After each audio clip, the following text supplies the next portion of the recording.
తెలంగాణ జాతిపిత అని కొందరు అనుకుంటున్నారన్నారు రేవంత్ రెడ్డి. ఉద్యమకారులు అనే పదాలు వారే రాసుకుంటున్నారని, కేసీఆర్ ని నోటీసులు ఇస్తే జాతిపితకి ఇస్తారని అంటున్నారని, ఉద్యమకారుల్ని అవమానిస్తారా అని గగ్గోలు పెడుతున్నారన్నారు రేవంత్ రెడ్డి.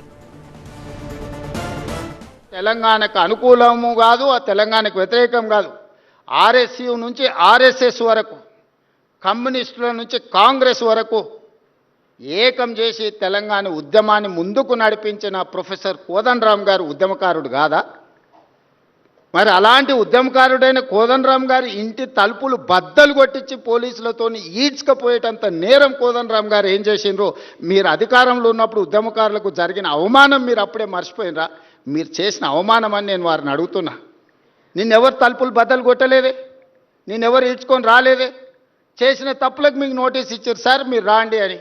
లేదు నా వయసు కొంచెం ఎక్కువ ఉంది, మీరే వచ్చి తీసుకురండి అంటే, సరే సార్ మీరు అధికారిక నివాసం ఉంది కదా మీరు అక్కడ ఉంటూ వస్తామంటే, లేదు లేదు లేదు నేను ఎక్కడనో ఫామ్ హౌస్లు ఉంటే ఎక్కడ ఉంటే అక్కడ బాత్రూమ్లు ఉంటే బాత్రూంలోకి వచ్చి రాసుకోండి అంటే, ఇదెక్కడి